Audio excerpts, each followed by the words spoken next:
Ce qui se joue à partir de mardi, ce n'est pas l'avenir de la SNCF et le statut de ceux qui font vivre. Non, il se joue une bataille qui consiste à mettre à terre l'un des derniers corps sociaux qui se bat, relève la tête, résiste encore. Macron veut mettre la tête de la SNCF et des cheminots sur son tableau de chasse, afin de passer un message simple à tous les autres. Regardez, je les ai fait plier.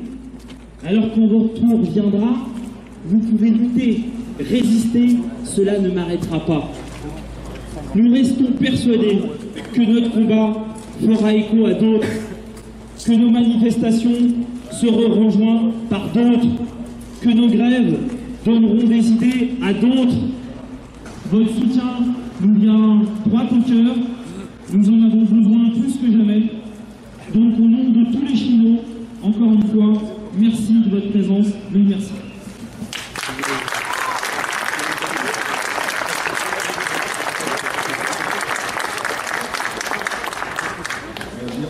Deux choses très simples. D'abord, c'est la réaffirmation collective d'un cadre unitaire qui veut soutenir sans faille la mobilisation qui s'annonce, celle des cheminots et des cheminotes qui va démarrer mardi et qui s'annonce massive et qui sera le bras de fer qu'a décidé d'enclencher le gouvernement et la direction de la SNCF qui fait déjà de la gonflette en essayant d'impressionner tout le monde, en expliquant qu'on va retirer un maximum de journées pour essayer d'effrayer, faire peur, donner l'exemple.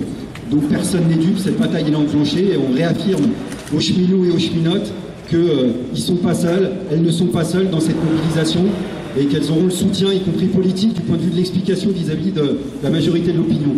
La deuxième chose, c'est qu'il y a un mouvement maintenant qui déborde de fait le cadre de la SNCF, on le voit bien, il y a les finances publiques, il y a Air France, il y a ce qui se passe dans les universités et qui n'est pas une petite affaire, avec une mobilisation qui est en train de s'enraciner, à la fois contre la sélection, contre la répression.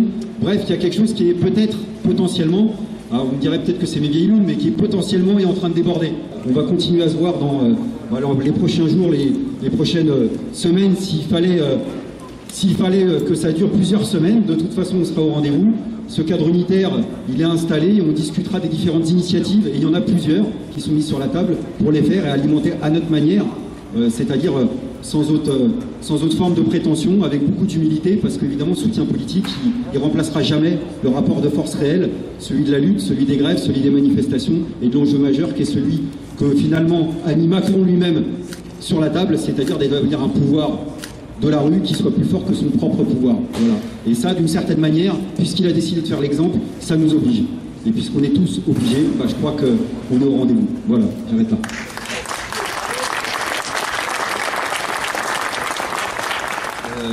D'abord, s'il y a 12 organisations politiques de gauche qui se sont rassemblées pour soutenir les cheminots, c'est à cause de l'excellente démonstration que tu as fait tout à l'heure. Pourquoi s'attaquer à la SNCF? Pourquoi s'attaquer à notre train?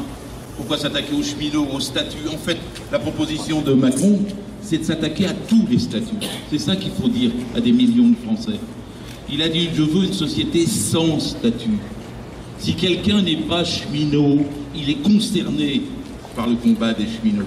Si quelqu'un croit qu'il va échapper à la vindicte politique contre le salariat de Macron, il a tort.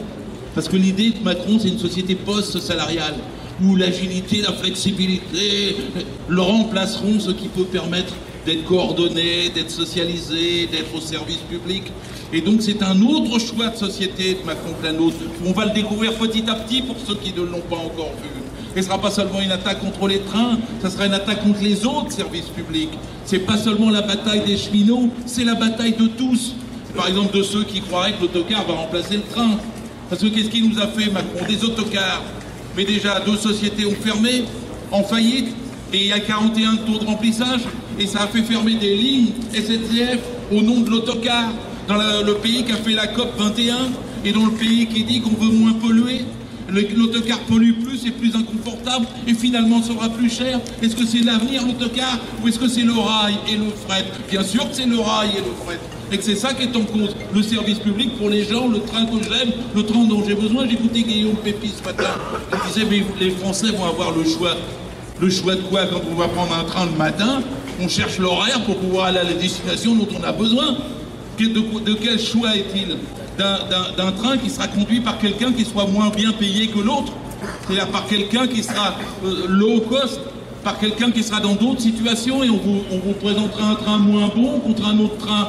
Mais le droit du travail doit être constitutif du droit de la concurrence. Constitutif du droit de la concurrence. Si vous méprisez derrière la concurrence ceux qui travaillent, alors au nom de la concurrence, vous cassez ce dont on a tous besoin, car ce sont les gens les mieux formés, les mieux payés et les mieux traités qui travaillent le mieux et au service du public. Ce n'est pas les gens les plus fragilisés, les plus mal payés, au contraire. Chaque fois, si vous avez des bons cheminots, si vous avez un corps qui fait une belle SNCF, parce que la SNCF est une plus belle transport en commun d'Europe. Si vous avez ça, c'est parce que vous avez des droits pour les cheminots. Vous les enlevez, vous perdrez du train. Et vous perdrez aussi pour les usagers. Et les usagers, tous les Français sont concernés par cette bataille qui s'ouvre. Et c'est pour ça qu'elle est si importante et que nous sommes tous là, tous ensemble.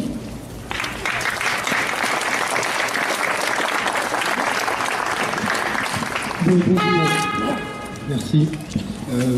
En quelques mots, je voudrais vous dire pourquoi le mouvement Génération soutient la grève des cheminots. Je vais vous raconter une anecdote qui m'est arrivée hier, l'histoire d'une personne qui a parfaitement compris ce qui était en train de se passer derrière les initiatives de ce gouvernement qui aime l'inégalité.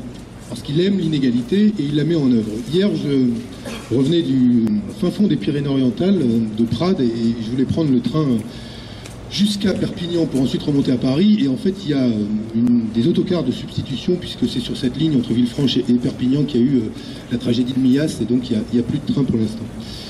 Et je prenais donc l'autocar à Prades, et il n'y avait pas grand monde, on était deux dans l'autocar, et l'autre personne qui était dans cet autocar m'a reconnu. C'était tôt le matin, et il est venu me voir pour me parler, et m'a dit la chose suivante, et je vais vous raconter cette histoire parce qu'elle dit tout. Il avait tout compris. Il m'a dit, moi, aujourd'hui, je suis chômeur, et là, en l'occurrence, il allait faire un petit boulot à une vingtaine de kilomètres de là. Demain, j'ai compris que les règles d'indemnisation du chômage, elles seraient durcies, et qu'on allait contrôler si je cherchais vraiment du travail, et si j'étais prêt à accepter un boulot qui correspond ni à ma formation, ni à mon vœu en termes de salaire, ni forcément au lieu où j'habite, avec l'obligation d'accepter de travailler loin de chez moi, sinon je perds mon indemnité. Et il me dit, comment je vais faire demain, moi qui suis à Prades, alors que je veux bosser, alors que je suis prêt à me bouger, comment je vais faire si en plus on m'enlève le train? Et il a tout compris. Parce que ce qui se passe derrière la casse de la SNCF, c'est pas simplement le fait qu'on enlève du fer, du bois, des hommes, ce qui reliait des hommes entre eux, c'est qu'on est en train de disloquer la République. Le service public, c'était l'inégalité de moyens mis au service de l'égalité des droits. Le fait d'accepter que oui, il y avait des lignes non rentables, mais qui étaient financées par des lignes rentables, et qui assuraient l'égalité des citoyens. Et c'est ce service public que l'on casse. Et Olivier, comme Gérard à l'instant l'ont dit, derrière il y a tout. Il y a l'hôpital public, il y aura pourquoi pas l'école, mais il y a l'ensemble des services publics qui reliaient les citoyens entre eux et qui faisaient que ce pays encore restait une république et qu'on avait finalement encore un projet collectif à partager. C'est pour ça que, à mes yeux comme aux yeux, je crois, de tous ceux qui se reconnaissent dans ce cadre unitaire, d'abord, c'est important que l'unité syndicale soit là. 2, c'est important que nous, on essaye d'appuyer autant que faire se peut. Mais 3, c'est important de dire que ce qui se joue à travers la bataille du rail, c'est fondamentalement ce qui est au cœur de la République, l'égalité. Si ça casse là, si cette digue tombe, on ne sait pas où on va. Et on ne sait pas jusqu'où déferlera la vague. C'est pour ça qu'il est important pour nous d'être derrière vous et de se mobiliser avec la dernière énergie pour que, quel que soit le temps que ça prenne, on ne cède pas sur cette réforme de la SNCF.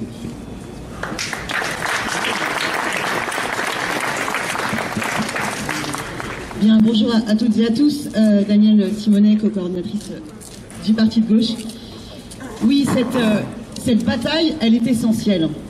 Et c'est pas simplement la bataille des cheminots et des cheminotes, même si on est là bien évidemment d'abord et avant tout pour les soutenir dans cette grève, et qui comme toute grève est dure à tenir, d'où l'importance du soutien. Mais c'est une bataille de tous les citoyens et citoyennes. Donc il y a une bataille de l'opinion publique à mener. Et là, nous avons une responsabilité. Le fait que nous le disions ensemble, 12 organisations politiques, ça a un poids. Et je pense qu'on a vraiment un gros boulot à faire à ce niveau-là. Et l'autre aspect qui me semble important, c'est qu'effectivement, travailler à ce que les autres combats, à ce que les autres mobilisations sur les différents terrains, en particulier de la défense du service public, continuent à s'enraciner. Et c'est ça le mouvement qui fera que ce gouvernement sera obligé, à un moment ou à un autre, de caler. Alors, à côté de vous, complètement engagé en soutien à votre combat, ensemble, je suis sûr qu'on gagnera. Merci.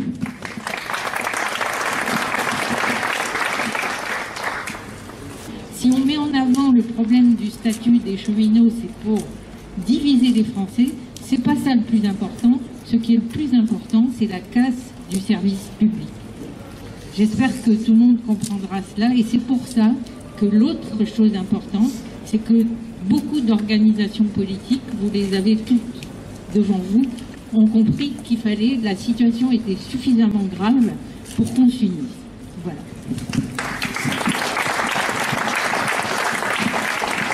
Bonjour à toutes et à tous. D'abord, je voulais remercier les syndicats de nous avoir invités. Et, moi je suis vraiment, donc Jean-François Pélissier, co-porte-parole d'Ensemble, et je suis vraiment très heureux qu'on soit là tous les 12 regroupés pour vous apporter notre soutien. Et il faut donner la parole aux cheminots, aux salariés, parce qu'ils savent donc ce qu'il faut faire du service public. Il faut ouvrir aussi un débat national. Entre forces de gauche, nous pouvons et nous devons soutenir les mouvements, mais aussi mobiliser les usagers, les citoyens, en mettant en place des assemblées citoyennes et d'usagers sur tout le pays. Agissons ensemble entre les luttes sociales et les forces de gauche pour isoler Macron. Créons un grand élan populaire. Je sais que ça a déjà commencé. Il y a eu la manifestation du 22 mars, le 3 avril, la mobilisation va s'amplifier. Donc, tous ensemble, contre Macron et son monde, on va gagner. Bonjour à toutes et à tous. Merci de votre invitation aux organisations de gauche qui ont déjà signé une tribune et qui se sont engagées à participer à cette bataille. Je voudrais ici apporter le soutien de Pierre Laurent et du Parti communiste, soutien à travers vous à toutes les cheminotes et tous les cheminots qui sont d'ores et déjà mobilisés. Il y a déjà du monde, je le sais. Soutien aussi à toutes vos organisations syndicales et en respectant les modalités, vos décisions, vos modalités pour mener cette lutte. Une lutte qui déjà s'annonce déjà âprement, puisque nous savons aussi combien la direction de la SNCF et du gouvernement vous met la pression pour empêcher justement que cette lutte se développe et qu'un maximum de cheminotes et de cheminots puissent s'engager, mais aussi une lutte contre les préjugés, contre les mensonges qui sont assénés par le gouvernement et par la droite sur le statut du cheminot, mais sur plein d'autres choses aussi. Nous avons encore à développer dans la durée beaucoup d'initiatives unitaires avec chacun nos prérogatives, et je pense que nous pouvons engager une bataille avec beaucoup de citoyens attachés au service public, comme nous le voyons dans les enquêtes d'opinion, et que nous avons à créer toutes ces conditions de rassemblement et de lutte. Merci à vous et bon courage.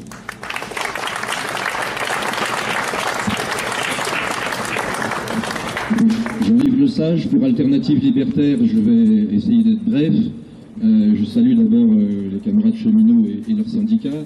En fait, depuis maintenant quand même quelques dizaines d'années, nous combattons régulièrement les offensives austéritaires, nous combattons régulièrement les offensives de destruction de services publics, nous combattons régulièrement les politiques de bas salaire.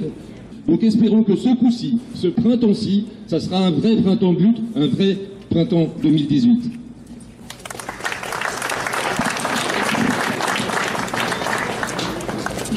Donc, bonjour, Lucien Jean Lamion pour République et Socialisme. Bon, tout d'abord, merci aux organisations syndicales de nous avoir invités, en ce qui me concerne, dans un lieu mythique pour moi, parce que je me rappelle de beaucoup de souvenirs. Je crois que nous sommes un certain nombre ici, à savoir toutes les réformes au niveau des services publics qui ont été faites et où aujourd'hui ils en sont. Je crois que ça c'est aussi important quand on voit ce qui se passe un peu partout. Et aujourd'hui il y a une mobilisation générale, tant au niveau des agents des finances que des hôpitaux et de la SNCF, bien entendu, mais un peu dans au niveau des postiers aussi. Il ne faut peut-être pas oublier tout ce qui se passe un petit peu à droite, à gauche dans le pays. Il y a énormément de conflits et c'est ça qui est important.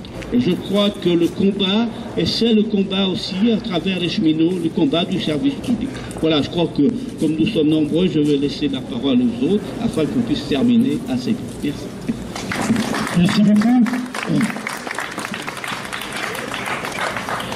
Écoutez, merci pour votre invitation. Au nom d'Europe Écologie Les Verts, je suis très heureux d'être là. En réalité, je n'ai pas le sentiment qu'on participe uniquement à une lutte défensive par rapport au statut des cheminots ou que sais-je.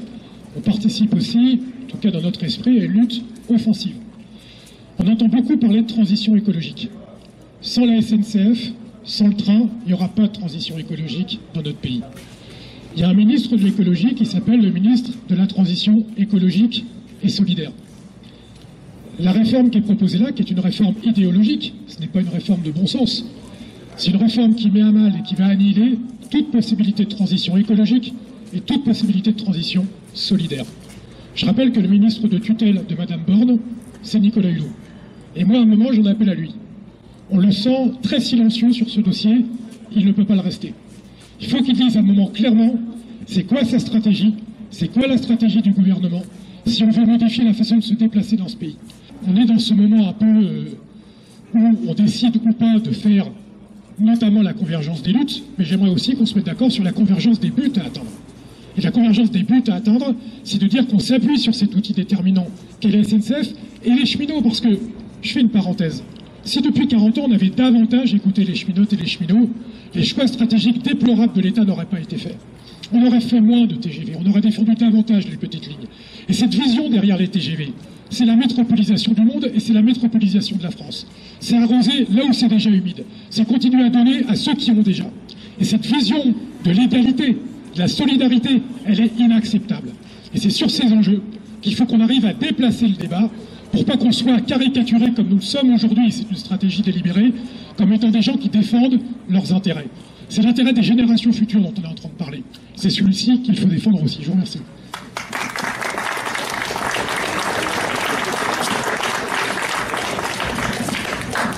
Bien, nous on parle au nom du groupe France Insoumise.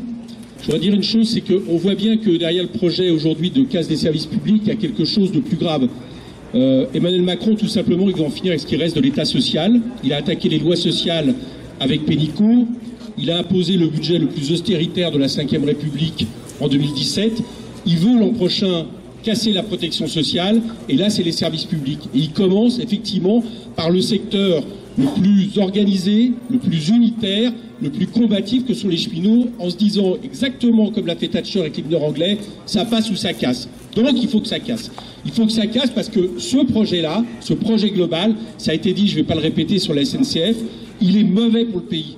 Il est mauvais pour la France. Il n'est pas seulement mauvais pour les cheminots, il n'est pas mauvais seulement pour les usagers, il est mauvais globalement parce que dans le contexte international, c'est simplement entraîner ce pays vers des difficultés toujours plus grandes. La dernière c'est important en même temps de constater les convergences et que nous avons parlé chacun avec de là où on vient et dans l'organisation politique dans laquelle on est inscrit. Et en même temps, ce qu'on entend, c'est une grande convergence. Et cette convergence, elle dit quoi?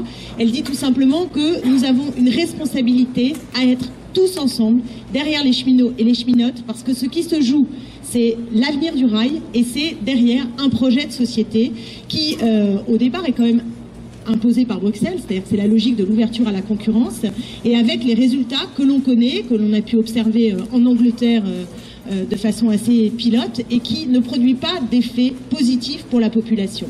Donc nous sommes là pour interpeller, pour apporter nos forces à une mobilisation que nous devons gagner.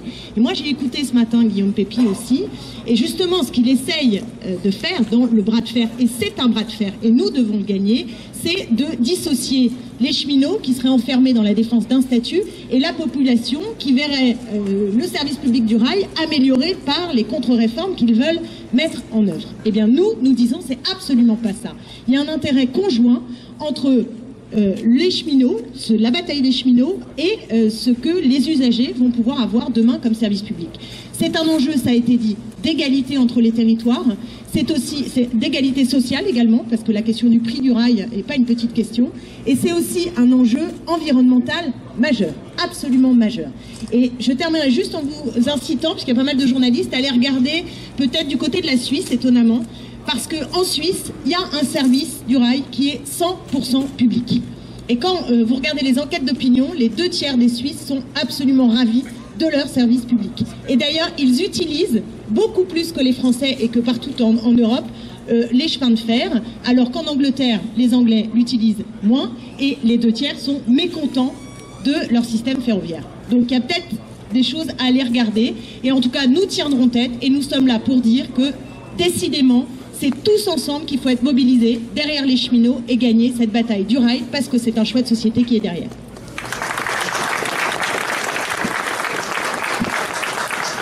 Bon ben, merci d'être venu. Voilà, ça nous va droit au cœur. Encore merci. Tous ensemble, ouais. Ouais. Tous ensemble, ouais. Ouais. Tous ensemble, ouais. Ouais.